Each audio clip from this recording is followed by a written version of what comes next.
Jai Hind everyone, this is Varsha Dubey. Welcome you all in my social science class.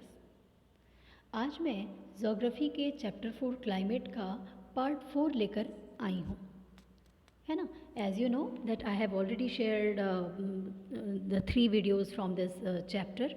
मैंने part 1, part 2 और part 3 इस chapter का share आपसे कर भी लिया है पहले. अभी I am again here with the part 4 of chapter 4 climate. ठीक है. और अगर मैं बात करूं तो in the previous videos we had discussed about factors that affects the climate, monsoonal type of climate, onset and withdrawal of monsoon in India. But today we are going to discuss about seasons and its types. अब तक हमने क्या पढ़ा? अब तक हमने जो 3 part पढ़े, हमने वीडियोज़ के थ्रू हमने जो देखा क्लाइमेट चैप्टर में, वो हमने ये देखा कि क्या होता है क्लाइमेट, क्या होता है वेदर, दोनों में डिफरेंसेस क्या है. Then what kind of climate our country India है, मॉनसूनल टाइप ऑफ क्लाइमेट है हमारे यहाँ. हमने ये भी देखा कि मानसून का अराइवल और उसका रिट्रीटिंग यानी विड्रॉल कैसे होता है, the onset and withdrawal of the monsoon, है ना. तो ये सारी चीज़ें हम अब तक पढ़ चुके हैं. But what are our topic of discussions today, seasons क्या हैं, कितने टाइप्स के होते हैं, और हाँ ये सारी चीज़ें हम इंडिया के पर्सपेक्टिव से पढ़ रहे हैं, है ना. कितने तरीके के सीज़न होते हैं हमारे देश में और क्या हैं ये, कैसे आते हैं, क्या फेनोमेनन होता है इनका, क्या पैटर्न होता है, इसके बारे में आज हम डीपली डिस्कस करते हैं. So without wasting time let's start. Look here, the monsoon type of climate is characterised by a distinct seasonal pattern. देखो, we have discussed that there are different weather phenomenon at different time period.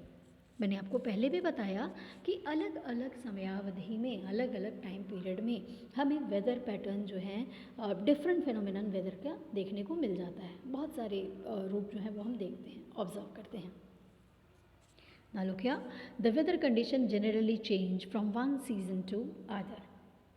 देखो, however, India is having monsoonal type of climate, but there is variation in the pattern of seasons at different time period.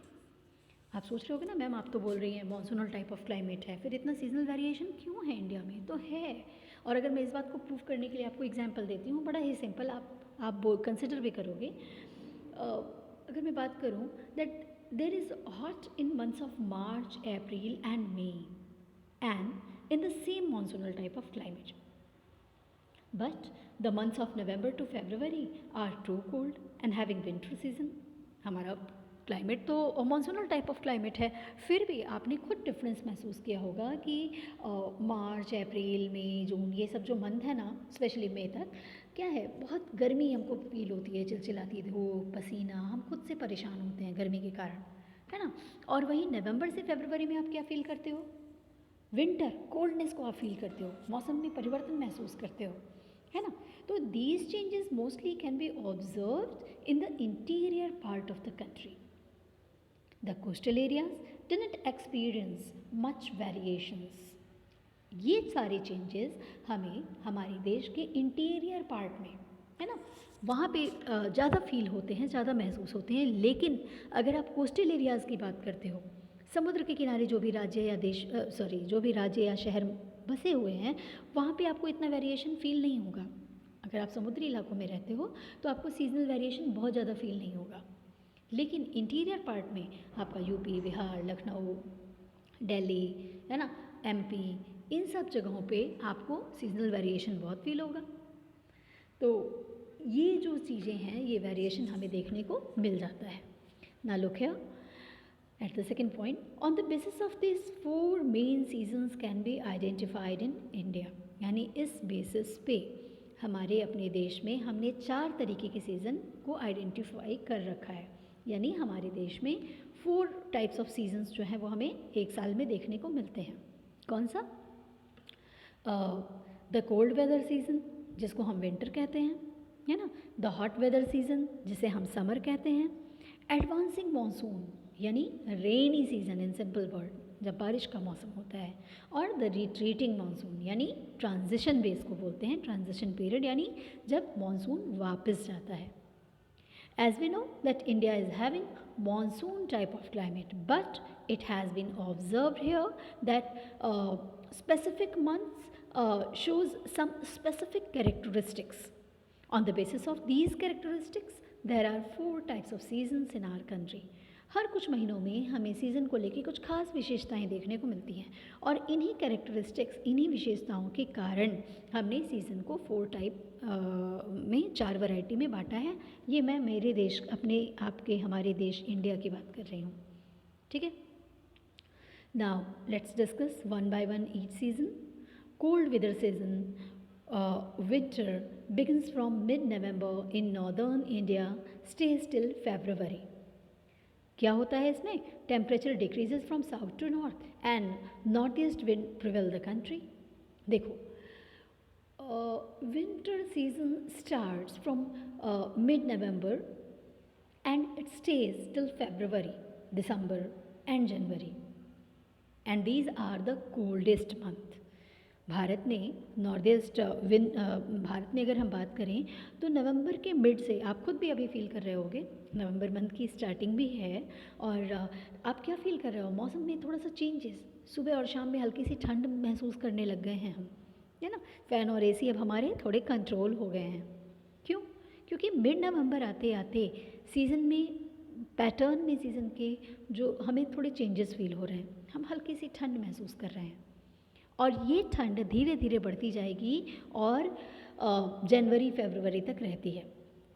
और सबसे coldest month की अगर हम बात करें तो दिसंबर और जनवरी में कोल्डेस्ट मंथ कहा जाता है इंडिया का, और ठंड जो है वो पीक पर होती है।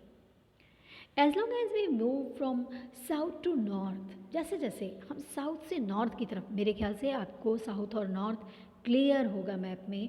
जब भी मैं नॉर्थ साउथ या डायरेक्शन की बात करती हूँ, मैप की बात करती हूँ, तो आपके दिमाग में ये कॉन्सेप्ट क्लियर होना चाहिए। मैं साउथ बोलूँ तो आप विजुलाइज कर लो साउथ किधर है मैप में, नॉर्थ किधर है, कौन कौन से साउदर्न स्टेट्स हैं, है ना, कौन कौन से सदर्न स्टेट हैं, नॉर्थ में कौन कौन से स्टेट्स हैं, शहर कौन सा कहाँ है, ये आपके दिमाग में मैप क्लियर होना बहुत ज़रूरी है। अगर मैप क्लियर नहीं है ना तो आप चीज़ों को समझ नहीं पाओगे। तो सबसे पहले मैप का जो है आपका कॉन्सेप्ट क्लियर होना चाहिए।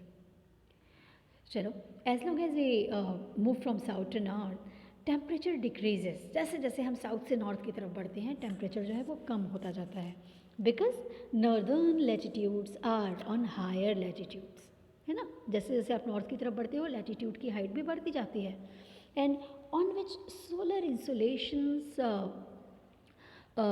डजेंट रीच, जहाँ पे सोलर इंसुलेशन जल्दी नहीं पहुँचती। North east wind prevail, northeast winds prevail over the country. They blow from land to sea, है ना। नॉर्थ से चलने वाली जो हवाएं हैं पूरे देश में वो छा जाती हैं, और किधर की तरफ उनका ब्लो होता है, डायरेक्शन क्या होता है? लैंड टू सी, यानी ज़मीन से समुद्र की तरफ चलती हैं। So that there is a dry season in maximum part of the country and causes rainfall on Tamil Nadu coast, और इसीलिए तमिलनाडु में हमें इस समय बारिश देखने को मिलती है।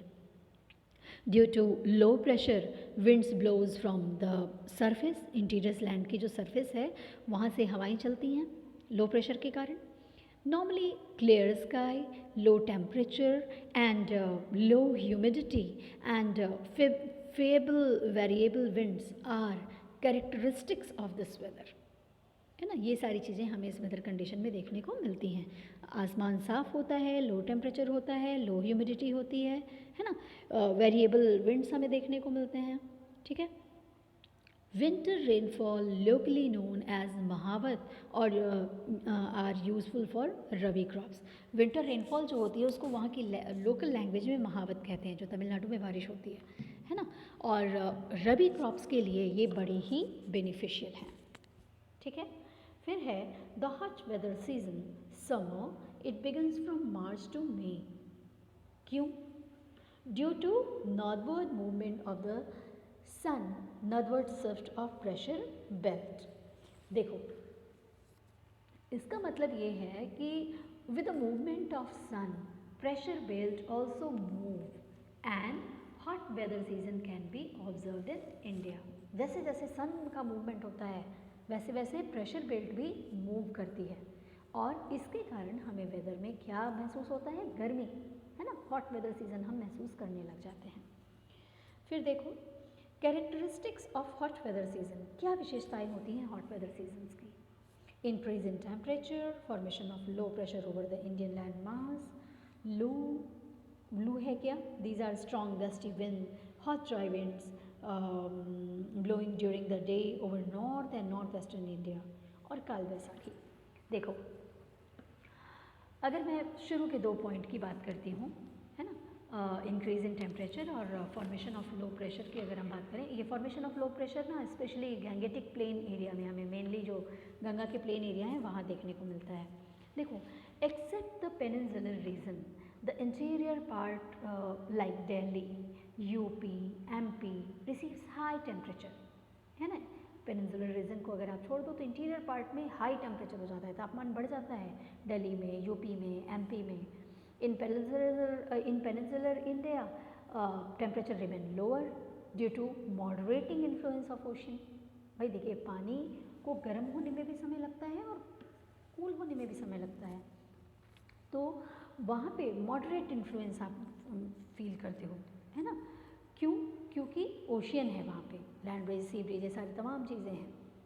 The summer months moderating influence, the summer months experiences rising temperature and falling air pressure in the northern part of the country। Temperature अचानक से बढ़ा हुआ हम फील करते हैं ना, नॉर्दर्न पार्ट में प्रेशर जो है वो एयर प्रेशर जो है वो कम हो जाता है ना। अभी आप बात कर रहे हो लू, लू क्या है, आपने बड़ा कॉमन सुना, भाई बाहर मत जाओ लू लग जाएगी, अक्सर आप सुनते हैं ना, या इतने लोगों को लू स्ट्राइक कर देता है और लोग मर जाते हैं, कई बार आप न्यूज़ में सुनते हो, समर में ये चीज़ें बड़ी कॉमन हैं। तो देखो these are strong gusty hot dry winds blowing during the day over north and north western India. Loo can be observed sometimes until evening in central part of India. कभी कभी तो शाम के समय भी, मतलब हल्के अंधेरा होने को होता है, 6-7 बजे भी आप बाहर निकलते हो तो आपको लगता है आपके फेस पे गर्म हवाएं आ रही हैं, है ना। Dust storms are very common during the month of May in northern India. धूल भरी हवाएं चलती हैं, यही गर्म हवाएं जो हैं हीट स्ट्रोक भी कभी कभी लगा देती हैं हमको, और इन्हीं के कारण इंसान जो है वो कई बार बहुत प्रॉब्लम फेस करता है। साथ में as they lower the temperature and may bring light rain and cool breeze। जब ये डस्टी हवाएं चलती हैं तो टेम्परेचर थोड़ा सा डाउन हो जाता है, मतलब टेम्परेचर थोड़ा जो बहुत हाई था वो थोड़ा कम हो जाता है, और कभी कभी हल्की बारिश भी हो जाती है ना। कभी कभी ये शाम के समय हवाएं जो हैं, वैसे बहुत रेयर, थोड़ी सी ठंडी हवाएं भी हम कभी कभी फील करते हैं। So these storms bring temporary relief. इसको लोकल लैंग्वेज में जो है लू भी बोलते हैं, या मतलब क्या होता है ना, सुबह के समय जिस दिन लू बहुत चलती है, दिन के समय बहुत दिक्कत होती है, लेकिन रात में टेम्परेचर जो है वो थोड़ा सा इन्हीं महीनों में कुछ तो सही भी होता है, जब थोड़ी सी धूल वाली ये हवाएं चलने लग जाती हैं। अभी बात करते हैं काल बैसाखी। आप ये क्या बोला है काल बैसाखी। देखो during the end of the season thunderstorm मतलब बादलों का कड़कना, बिजली जो वो होती है, thunderstorm, violent winds often accompanied by hail and are observe pre monsoon showers known as mango showers, है ना। इसको मैंगो शार्स के मतलब प्री मानसून स्टार, अभी मानसून आया नहीं है लेकिन उसके पहले जो लाइटली थोड़ी बहुत रेनिंग होती है उसको प्री मानसून स्टार बोलते हैं। और क्यों इसको मैंगो शार भी बोला जाता है लोकल लैंग्वेज में, क्योंकि ये आम के पकने का सीज़न होता है, रिपनिंग ऑफ द मैंगोज़, है ना, ये सीज़न होता है। और अगर ये शार होती है तो ये आम के लिए बड़ी अच्छी मानी जाती है, इसलिए इसको मैंगो शार भी कहते हैं, ठीक है। केरल में इसको या फिर केरल में इसको मैंगो शार बोलते हैं। हाँ, Karnataka as they help in early ripening of mangoes. Kerala और कर्नाटक दोनों में इसको मैंगो शार के नाम से भी जाना जाता है, और लोकल लैंग्वेज में काल बैसाखी भी कहते हैं, ठीक है। यहाँ तक आपका कॉन्सेप्ट आई थिंक क्लियर है। अब हम बात करते हैं एडवांसिंग मानसून यानी the rainy season, and it begins bye early June. Rainy season जो है वो कब से, वो अर्ली जून यानी जून के करीब 15-20 जून के आसपास ये शुरू होता है ना। However, I have taught you about in the onset of monsoon. By the first week of June, the monsoon arrives at the southern tip of Indian Peninsula. मैंने आपको onset of monsoon में इसके बारे में बताया भी है कि कैसे सदर्न टिप पे, इंडियन पेनिनसुला के सदर्न टिप पे पहली मानसून की दस्तक होती है. As these winds blow over warm ocean, they carries moisture to the subcontinent and causes rainfall. क्योंकि सदर्न टिप से जब ये हवाएं आगे बढ़ती हैं, हमारे देश के इंटीरियर पार्ट में आती हैं, तो ये अपने साथ ओशन की तरफ से आ रही हैं, तो कुछ मॉइस्चर कैरी करके आती हैं, है ना. इंडियन सब कॉन्टिनेंट में जब ये अंदर आती हैं तो मॉइस्चर लाती हैं और इनके कारण रेनफॉल होने के चांसेस बनते हैं. ठीक है. This season bringing rainfall for the whole country. पूरे देश में आप देखो रेनफॉल देखने को मिलता है. ठीक है. आपकी बुक में भी ये मैप दिया हुआ है, मैंने वैसे यहाँ शेयर भी किया है, आप इसको आराम से देख लो किस तरीके से सदर्न टिप से हवाएं आ रही हैं और इंटीरियर पार्ट में आप देखो मैंने शो करने की कोशिश की है किस तरीके से वो जो है पूरे देश में आ जाती हैं और रेनफॉल लेकर के आती हैं. फिर है अभी जैसे हमने बाकी के कैरेक्टरिस्टिक्स पढ़े तो एडवांसिंग मानसून को क्यों छोड़े. Let's discuss about the characteristics of advancing monsoon. क्या कैरेक्टरिस्टिक्स हैं एडवांसिंग मानसून के. देखो, southwest wind blowing at an average velocity of 30 kilometre per hour. ठीक है. और क्या होता है, brings a total change in the weather, जिसको हम रेनफॉल कहते हैं, और amount of rainfall received may vary from region to region. साथ में यहाँ पे एक और चीज़ है, monsoon have a break in rainfall. देखो इसको पूरा एक साथ हम समझते हैं. The monsoon rain take place only for few days, है ना, few days at a time. Monsoon जो है वो कुछ दिन के लिए, मतलब ऐसा तो है नहीं कि एक बार मानसून आ गया तो 2-4 महीने कंटिन्यू बारिश हो रही है, ऐसा होता है क्या. नहीं होता. Sorry. The monsoon rain take place only for few days at a time. एक बार में कुछ समय तक के लिए बारिश होती है, 1 दिन 2 दिन कुछ घंटे. These winds are pulsating in nature. They are throbbing over period of time and stops.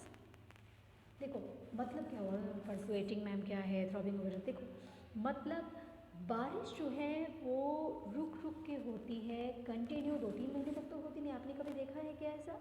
नहीं. मतलब ब्रेक लेकर के जून से सितंबर में बारिश मानसून आता है. And it is often irregular in its arrival and retreat. इसका अराइवल कब होगा और ये वापस कब जाएगा मानसून, ये बड़ा इरेगुलर है. हर साल कोई ऐसी डेट फिक्स नहीं है कि हाँ 20 जून को या 21 जून को मानसून आने वाला है और आपका जो है 16 सितंबर या 26 अक्टूबर तक वापस चला जाएगा. ऐसा कभी आपने सुना. नहीं. मतलब इरेगुलर है. हाँ एक नियर अबाउट हम कह सकते हैं कि जून में, लगभग अर्ली जून में मानसून का दस्तक जो है वो देश में हमें देखने को मिलता है. Hence it sometimes disturbs the farming schedules of millions of farmers all over the country. कभी कभी आप देखते होगे ना किसानों की फसल ख़राब हो गई, भाई इस बार बारिश अच्छी नहीं हुई. किसान जो है हमारे यहाँ इरीगेशन के लिए आज भी कि उनकी जो फार्मिंग है, उनकी जो खेती है, किस पर डिपेंड करती है, बारिश पे. बारिश अच्छी हुई, ठीक ठाक हुई तो चलो अच्छा है, बहुत ज़्यादा हो गई तो भी दिक्कत. तो ये इरेगुलर है जिसके कारण किसानों को कई बार सामना करना पड़ता है मुसीबत का. Now we'll discuss what is retreating monsoon. अब रिट्रीटिंग मानसून या फिर जिसको पोस्ट मानसून भी कहते हैं, ये क्या है. During October November with the apparent movement of the sun towards the south, है ना. Generally replacement of low pressure with high pressure and monsoon wind also withdraws from the country. देखिए यहाँ पे again I have try to show you through the maps. ठीक है. अभी मैं इसको समझा भी रही हूँ. देखो रिट्रीटिंग मानसून या फिर पोस्ट मानसून क्या होता है, इसको ट्रांजिशन सीजन भी कहते हैं, ये भी आप जान लो. When in the months of October and November the efficient movement of the sun moves towards south. जैसे जैसे अक्टूबर से नवंबर के मौसम में सन का मूवमेंट जो है वो साउथ की तरफ बढ़ता है, इट क्रिएट्स हाई प्रेशर, है ना. वहाँ पे हाई प्रेशर बेल्ट क्रिएट होता है. Means the low pressure shifted to high pressure on that belt and monsoonal winds are also withdraws from the country. Monsoonal belt यानी कि उन एरियाज़ में क्या होता है, लो प्रेशर जो है वो शिफ्ट होकर के हाई प्रेशर में बदल जाता है और मॉनसूनल विंड्स जो है वो विड्रॉ होना शुरू करती हैं। By the beginning of October the monsoon withdraws from the northern plain तक अक्टूबर की शुरुआत तक जो है हमारी नॉर्दर्न प्लेन से बारिश जो है वो वापस पूरी तरीके से चली जाती है। फिर है period of transition, hot season and dry winter condition. अब ये क्या है, देखो, the month of October November form a period of conditions there is transition of hot rainy season to dry winter condition. Why we say here hot rainy season? To understand this, we'll have to clear the concept of October heat. हम यहाँ पे hot rainy season हम क्यों बोल रहे हैं, इसको समझने के लिए हमें पहले October heat क्या है ये समझना ज़रूरी है. October heat क्या है? Look here, due to condition of high temperature and humidity, the oppressive weather is felt during October. यानी कि अक्टूबर नवंबर में बारिश कम हो जाती है, सुबह से धूप निकल जाती है, पर अर्थ का जो लैंड एरिया है वो तो भाई कई महीनों से बारिश के कारण उसमें नमी है मिट्टी में, है ना, मॉइस्ट है वो वहाँ पे. तो जब दिन में सन ओवरहेड होता है, एकदम सर पे होता है पूरे फुल फॉर्म में, तो ऑप्रेसिव वेदर कंडीशन फील होता है जो बड़ा ही अनकंफर्टेबल होता है. मतलब ज़मीन ठंडी और ऊपर से इतनी चिलचिलाती धूप, ये मिल करके ना एक बड़ा ही अनकंफर्टेबल इन्वायरमेंट में माहौल क्रिएट करते हैं. This is known as October heat, है ना, इसे ही अक्टूबर हीट कहते हैं. The scorching heat with humidity creates a oppressive weather during October. This phenomenon is said to be October heat. ठीक है, अभी बात करते हैं. This shift in the pressure condition is associated with occurrence of cyclones. Along with them comes the destructions. देखो, the transition season is also create favorable condition for occurrence of cyclones. ये जो transition वाला period होता है ना, तो इस मौसम में साइक्लोन्स आने के बड़े चांस होते हैं. जब मॉनसून वापस जाता है ना, तो ये अपने साथ साइक्लोन्स भी कई बारी बहुत फेवरेबल कंडीशन है साइक्लोन्स आने के लिए ये, which create destructions the life of the people. लोगों के जीवन में कितनी बर्बादी होती है साइक्लोन्स आने से, ये आप न्यूज़ में आपने कई बारी सुना भी होगा, स्पेशली उड़ीसा वगैरह में, है ना, जितने समुद्री इलाके हैं वहाँ तो हर साल अक्टूबर नवंबर में आता है. The low pressure condition over north western India get transform to the bay of Bengal by early November. देखो, लो प्रेशर कंडीशन जो है, अगर हम बात करें तो पूरे नॉर्थ वेस्टर्न इंडिया पे शिफ्ट होता है, किधर ट्रांसफॉर्म हो जाए, बे ऑफ बंगाल, बंगाल की खाड़ी के कारण. कब तक? नवंबर की शुरुआत तक. एंड ये जो शिफ्ट होता है, जो ट्रांसफॉर्म होता है, this shift create cyclonic destruction which originate over the Andaman sea, है ना. ये जो शिफ्ट होता है प्रेशर का, लो प्रेशर का, ये क्या करता है, ये साइक्लोनिक डिस्टर्बेंस क्रिएट करता है अंडमान निकोबार, अंडमान का जो हमारा समुद्री एरिया है, which causes heavy and wide spread rain to the eastern coast of India, Orissa, West Bengal and Bangladesh, है ना. ये साइक्लोन को ओरिजिनेट करता है और जिसके कारण भयंकर बारिश, खूब भयंकर बारिश होती है तेज़ हवाओं के साथ, और ये बारिश डिस्ट्रक्शन अक्सर क्रिएट करती है इस मंथ में उड़ीसा में, वेस्ट बंगाल में, बांग्लादेश में, है ना. तो आई थिंक आपने आज सीजन्स पढ़ा, इसके कौन से टाइप्स क्या हैं, कौन कौन से टाइप्स हैं, कैसे ये फेनोमेनन काम करते हैं, ये सारी चीज़ें आज की वीडियो में हमने डिस्कस की. This was the fourth and last season in this chapter.